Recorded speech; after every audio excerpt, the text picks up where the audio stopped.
just want to be great, and like I said, we push each other, and you know, sometimes, you know, we bump heads, but you know, that's normal, you know, and don't nobody sweat it. Yeah, I'm about over chatty wide receivers calling out quarterbacks. Like, let's be honest about this team with Devontae Smith, Dallas Goedert, Saquon Barkley, and that O-line. You could move off A.J. Brown. He's very, very good. Oh, no, he's excellent. No, I love him. I love DK move Metcalf. off. Seattle could move off him. I think.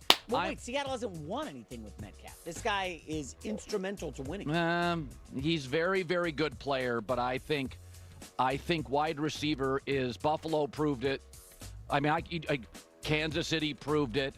Buffalo hasn't won anything. KC has Patrick Mahomes. Like, you're willing to move off A.J. Brown right now? Or at no, the next I'm saying they have to move off players. Howie Roseman has come out in the last 48 hours and said it's going to be interesting. It's going to be just be patient with us. They've got to move off a couple of big pieces. Are you going to pay a linebacker?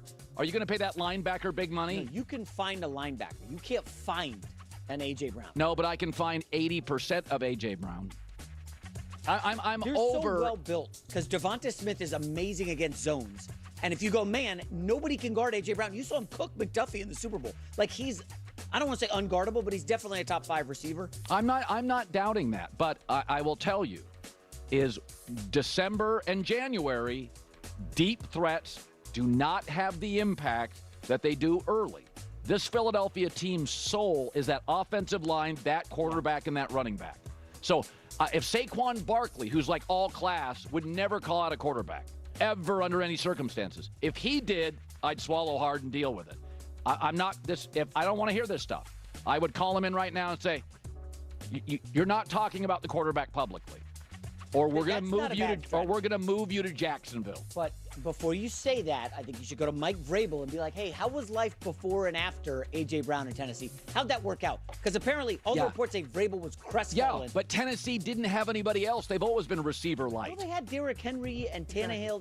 They were their number 1 seed in the AFC one year. You're comparing that Tennessee team to this Philadelphia roster? I would sit A.J. Brown. I'd say, first and last warning, we don't talk about our quarterback publicly. We're not doing that. The soul of this team is the GM, the O-line, Saquon, and Jalen. How do you think a grown man who's wealthy and talented is going to take that? How's he going to take being traded to Jacksonville? I'm sorry. Philadelphia, the one thing that's going to unravel this thing is chatter. Would that be like if you came to me and said, J-Mac, no more Austin Reeves love on this show. You can't do it anymore. We're going to ship you. If I had a better O-line, I would. I'd ship you to the Bravo network. Yeah, you'd listen to Colin because, you know, he's kind of important. Okay. I want to talk about this from many different angles. Because, one, I wholeheartedly disagree with Colin, but then there's also certain aspects that I agree with Colin. I do agree. I hate when they're having these types of conversations publicly. I voiced my issues with that with A.J. Brown as it was unfolding.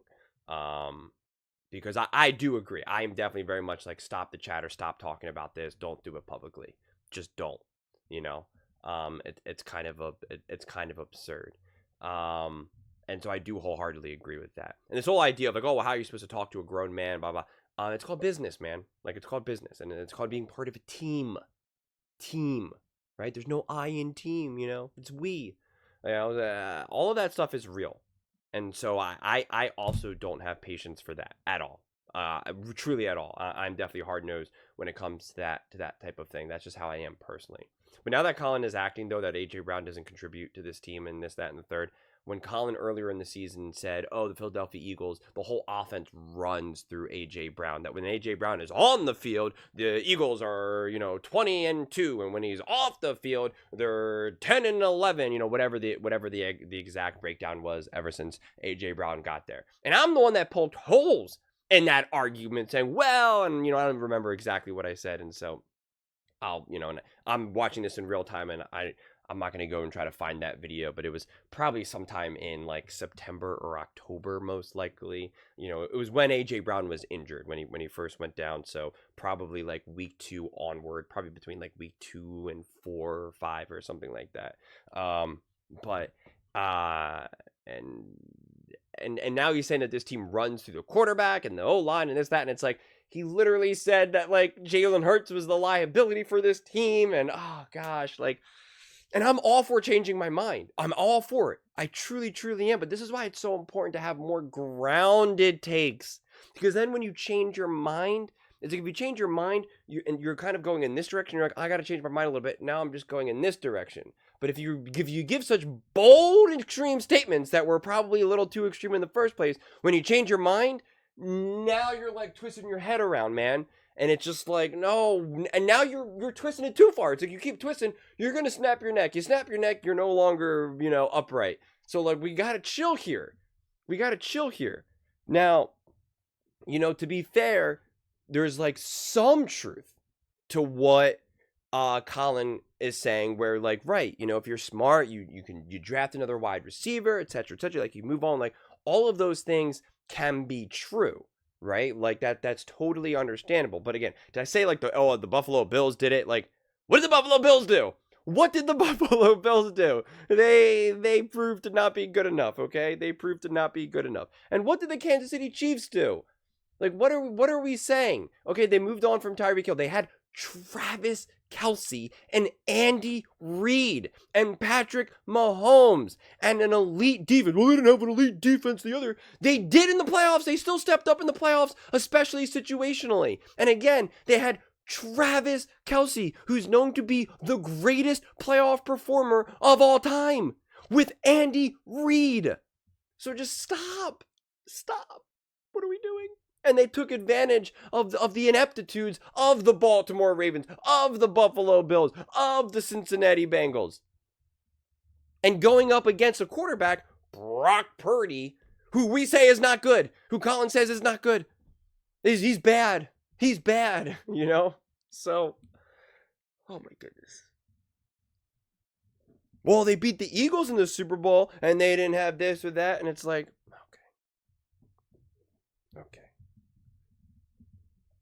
I thought the Eagles only lost that Super Bowl because Jalen Hurts fumbled. And if that's the case, well then the Chiefs got lucky.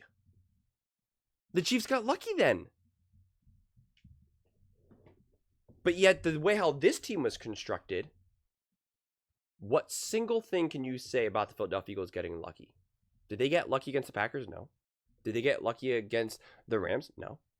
Did they get lucky against the Commanders? No. Did they get lucky against the Chiefs? No. Like, did they need good fortune, the football gods? Did they need the ball to bounce in their way or this for them to win those games? No. We could absolutely go through many of the victories for the Kansas City Chiefs, the Buffalo Bills, the Baltimore Ravens, the Bengals. We could say, well, this was fortunate this happened. Well, this was fortunate that happened. Oh, if they don't drop that, and then and go on and on and on. But the good fortune that came the Philadelphia Eagles' way was directly because of the players on the field. Not a random muff punt, not a key injury on the opposing team. No. This was a complete team and a complete team effort. And in the Super Bowl, when it was time to get after it, when Saquon Barkley couldn't do everything that he wanted to do, yeah, it was Devontae and AJ. And Dallas and Dotson. Like, yeah, like I get it. You want to be able to win with different pieces. And do I think that you needed AJ Brown to win? No. But you definitely want a top wide receiver, especially one who's going to be, arguably the best one-on-one receiver in the game, who's going to win the best 50-50 balls. I mean, that he is special and he wants it and he's willing to put in the work ethic. And so if you say you can get 80% of that, I don't know. And again, sure, if you can draft that, fine. But but now you need another wide receiver who's like ready for the moment. And who's ready for that moment? The Eagles are built to win now. They're built to win now. So you don't want to mess with that. But yeah, I would have a talking to AJ. I'd be like, dude, this is the stuff that you don't need to share vocally. At first, before you kind of went on that rant, when I just kind of saw the bottom line, I was gonna like unpack that. you know, kind of like, yeah, you know, about how you're like had some issues, but we're in a good place now. And this is what's always annoying, because part of why they kind of had some of these issues was because of AJ Brown's behavior in terms of like everyone knowing this publicly. And then obviously Brandon Graham came out, and then they had to like backtrack, and then they're like, no, everything's fine. But, you know, you guys are just trying to make something out of nothing. And now he comes out and admits that he did have issues. So you essentially admit to that you were lying. Like, that's my point. That's why talk less. Talk less. You know? You don't need to be a podcast personality right now. You know who is Micah Parsons? How's that working out for him? Oh, not good? Got it. It's unnecessary. But I get that they're going to have some problems, because they are two grown men living different lives. They're at different stages in their lives, especially their personal lives. They're dating and children and things of that nature. They have different responsibilities to the team. They get paid differently. And one is more reliant on the other in terms of like, I need you to throw me the ball for my job. So it's also like an asymmetrical level of power. So yeah, their relationship is going to evolve and change. Your relationships with your close friends evolve and change as you get older and older. And you're kind of wrestling with it. And you're probably not worth $200 million and famous. So it's probably going to be a little bit different, you know, to manage. But that's why managing it publicly, when we know quarterbacks are held such under scrutiny, because then people are kind of like, oh, well, what are the issues? Are the issues because he's not throwing him the ball? Is it this or that? And it's just like, it just doesn't matter. Like, you just don't have to say that. And a lot of people, a lot of Eagles fans come in and defend A.J. Brown. And I understand it, but it's just like, these conversations from my viewpoint are unnecessary. And in other businesses, you're not allowed to, like, you wouldn't be allowed to do that. The CFO can't casually the CFO of like Amazon or Apple can't just casually be like, yeah, I'm having problems with Jeff Bezos. You know, I mean, like, me and him are kind of, you know, frustrated with the stock, because it's actually publicly traded. The stock would actually change and would go down. Then would say you're being detrimental to the, to the business and to the financial incentives. The board has voted to let you go. You wouldn't be able to casually do that. You couldn't go on like CNBC or, you know, wherever the heck they're having these interviews and just casually say that. And you would never want anyone to air that. You don't want people to air that out with your own inner circle of friends. So before people quick to like defend this type of stuff, like, you don't want that. You don't want, like, you know, if you're kind of having some issues with your one brother, you don't want your mom casually telling, you know, her friends and this or what, you know, what, however your family dynamic is, your cousins, your aunts, whatever. You're kind of just like, that's between us. You don't got to air that out right now. No one needs to know my business. It's my business. And unless it's actually like done in a way where it's actually like a pretty cool learning experience, then I'm kind of all for it. But I do think the receiver is kind of isolated a little bit from Jalen Hurts, unfortunately. Because Jalen Hurts even said to Devontae the Super Bowl, and Devontae was having a tough time like looking at him. You know? He was trying to like give his gratitude to Jalen. And he's like, you know, we got some, you know, and Jalen's like, you know, we got some catching up to do. And he like was choking back tears, and he was just like kind of like nodding, like couldn't make eye contact with him. So it was one of those things where it's just like, man, I know we're in this together, but we're not really who we once were, but we still like need to be together. It is a thing that's very unique to playing sports. And unless you experienced it, it's hard to explain. Like, I played sports with people, you know, on the same team of people that I like absolutely hated to my core, who like at the time I would have figured, you know, were considered like my arch nemesis. And yet you still have this like weird dynamic, and you still need to work off each other. And then in a weird way, like, you're like close with them, but you're like, it's hard. And if they were, you know, it's just, but like, that's something that you maybe discuss like 10, 15 years from now, you know, or unless you like really turned the corner and you're back to truly being brothers again. Like, and then you kind of want to talk about, like, I don't know, but it's still, and especially because we know how private Jalen Hurts is. So you're also kind of leaving Jalen Hurts on an island. Because people are going to want to ask Jalen Hurts now. Oh, AJ Brown admitted that you guys were in a rough place. You guys want to like talk about what those issues were? And what do you think Jalen's going to say? Yeah, man, let's talk about it. Like Jalen Hurts doesn't say anything. So now you're not even being respectful of the guy. Like it is a weird situation. So that's why it's like I disagree with Colin being like, oh, just move on. But I also disagree with the whole, well, let's just defend AJ, this or that. Like, you know, or that you shouldn't be able to talk to AJ and be like, AJ, we just won the Super Bowl. 2 weeks later, do you really need to talk about you having issues with Jalen Hurts? Yeah, I know you said that you're in a good place now, but bro, this is unnecessary conversation. And just because you're a high level talent, just because you're awesome, it doesn't give you the right to say whatever you want. That's not a world that I want to live in. And that's not a world that you want to live in. So, hopefully the comments can be a little bit nuanced.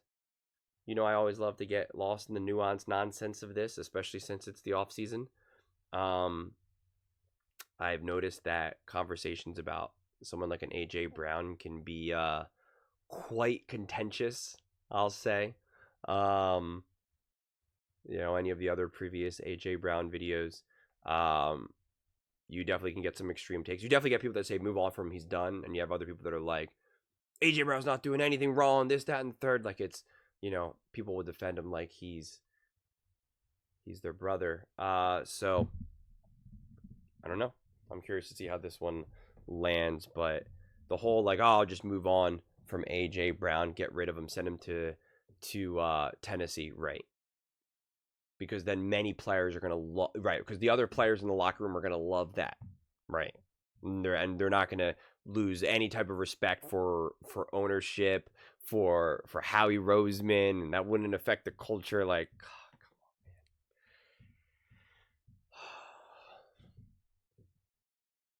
man. I don't know. Crazy. But those are just my thoughts. I'd absolutely love to hear yours. What do you guys all think about the Philadelphia Eagles needing AJ or not needing AJ, and AJ Brown kind of airing this stuff out publicly?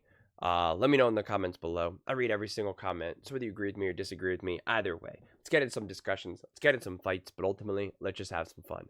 And please do consider subscribing. We're building an amazing community here, and I absolutely love to see you part of it. I want to build something that we all genuinely feel connected to, something that we're really excited to be part of. I think we're on our way to doing it. Please don't forget to give this video a thumbs up, as it really does help the visibility and the algorithm. Thank you so much. See you next time.